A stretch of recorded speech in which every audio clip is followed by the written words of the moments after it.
Fala, torcedor vascaíno, chegando mais um Faísca Tá On na área. Na verdade, hoje, o Faísca tá pé da vida com essa equipe do Vasco. Que partida horrorosa que o Vasco fez na última sexta-feira contra o Remo. Muita coisa pra gente debater por aqui hoje. Eu tenho muitas indagações, muitas perguntas, muitos porquê para compartilhar com a torcida do Vasco. E no quadro, a camisa do Faísca, essa lindeza aqui, a camisa do segundo jogador que mais atuou com a camisa do Vasco, Carlos Germano. Mais de 600 jogos na história do nosso clube. Títulos, era com ele mesmo. O goleiro mais vitorioso da história do clube. Se liga aí. Torcedor vascaíno.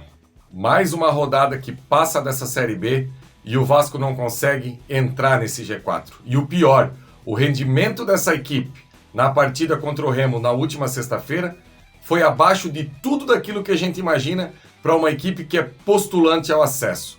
As rodadas vão passando, os pontos vão sendo desperdiçados e o Vasco não chega nesse G4.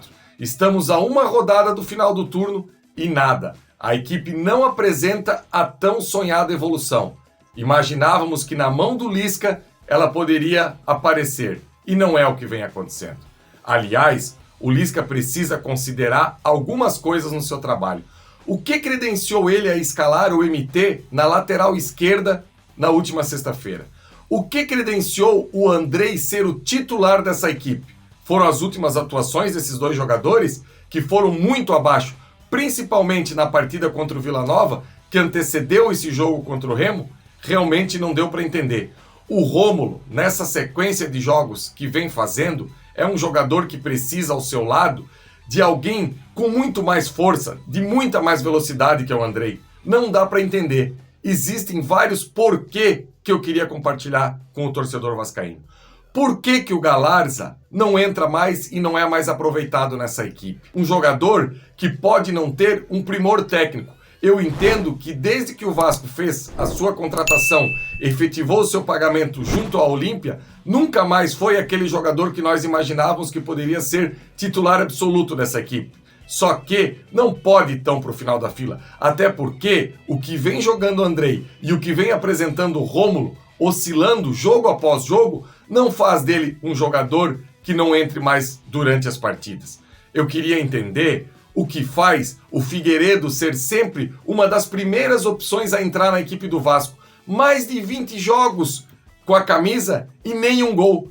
Por que que o Peck, que é o vice-artilheiro do ano dessa equipe do Vasco, ontem entrou faltando 15, 20 minutos e tem tão poucas oportunidades? O que faz do Figueiredo merecer furar a fila e entrar na frente do Peck? Tá muito confuso. O Lisca precisa entender, e aí que eu falo que o problema do Vasco é macro. O Vasco precisa organizar o departamento do futebol, inclusive a sua comissão técnica. Na última sexta-feira, na hora que o Vasco tá no intervalo, que a comissão técnica faz aquela reunião para mudança, quando o Lisca vem e diz assim, eu vou sacar um jogador e vou colocar o Figueiredo. Alguém de uma comissão permanente do Vasco deveria falar, Lisca, o Figueiredo tem mais de 20 jogos com a camisa do Vasco e não tem nada que credencia ele a entrar nessa partida. Nunca fez um grande jogo, nunca fez um gol. Nós temos aqui o Peck, que é um jogador que já tem convocação para a seleção brasileira e é o vice-artilheiro da equipe no ano. É muito mais interessante esse tipo de jogador. Eu entendo que com jogos de 3 em 3 dias, 4 em 4 dias, o Lisca está meio perdido com essas peças no Vasco. Por exemplo, por que botar o Juninho na ponta direita no início do jogo? Sem cabimento algum, sendo que o Juninho é o único jogador desse meio de campo do Vasco que tem saúde no 1 contra 1, que pode achar um passe, que tem o drible, e ficou 35 minutos ou até mais do primeiro tempo lá na ponta direita. Não deu para entender.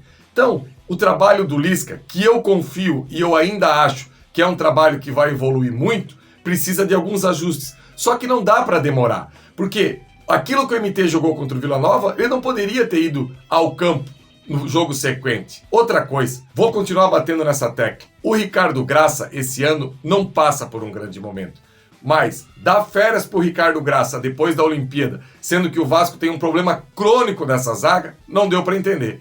Aí a diretoria do Vasco antecipa a viagem do Graça, o retorno do Graça, ele viaja para Belém Pra quê? Foi passear em Belém, sendo que o Vasco tinha um lateral esquerdo improvisado. Por que não colocar um zagueiro de pé esquerdo que pudesse fazer essa cobertura do MT? Por que não ter o Galarza, um volante canhoto, para ajudar o MT? O MT foi mal, ok. Tô fechado com todo mundo que achou que ele foi mal. Agora, não teve nenhum suporte também. Nenhum jogador canhoto que pudesse ajudar ele na marcação por ali para defender essa zona do campo. Lisca, já passou da hora, Lisca, de você promover mudanças nessa equipe do Vasco. Colocar jogadores com mais saúde dentro de campo. E isso passa também por novas contratações. Aliás, eu não quero contratação nessa equipe do Vasco. O Vasco precisa de reforço. O Vasco precisa de jogador para chegar, pegar a camisa, ir para dentro do campo e jogar. Existe no contrato do Lisca uma cláusula que ele precisa ter no elenco 33% de jogadores da base. Na última sexta-feira eram mais de 70%. É muito garoto junto. E daqui a pouco, sabe o que vai acontecer? Esses garotos todos será uma unanimidade que não servem para o Vasco. Sendo que, se eles tivessem o mínimo de suporte, vários deles podem servir sim para a sequência da Série B.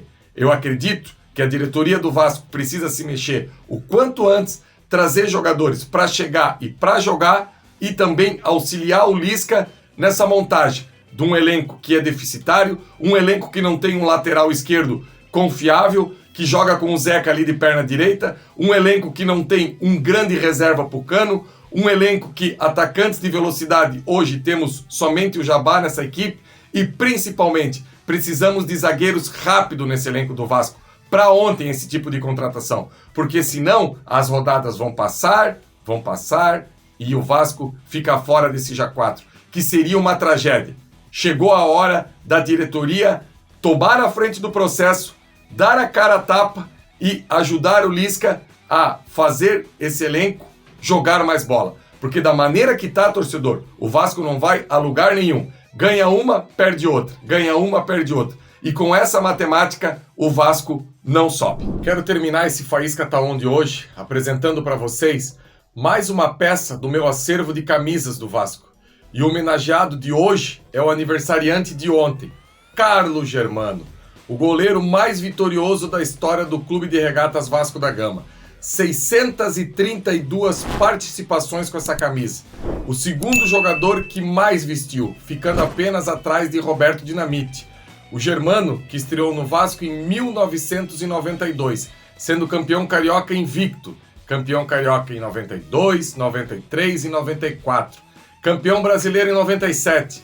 Quem não lembra do Carlos Germano naquela defesa na partida final contra o Palmeiras, no Maracanã lotado? Cabeçada do Oséias, final de jogo. Germano foi lá e buscou.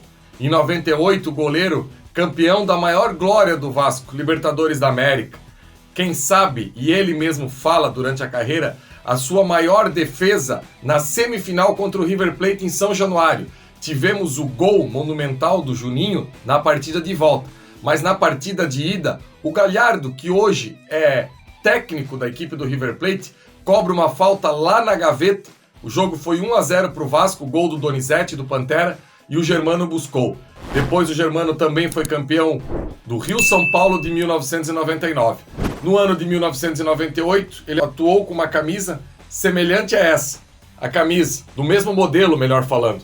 A camisa que tinha o patch de campeão brasileiro de 1997, a camisa que tinha a logomarca do centenário do Vasco e como mudou o material esportivo daquela época para essa. Olha só, tem até essas almofadas aqui no cotovelo. Vida longa ao Carlos Germano, esse grande goleiro, essa grande pessoa que eu tive o prazer de conhecer aqui no Joinville, no Jack.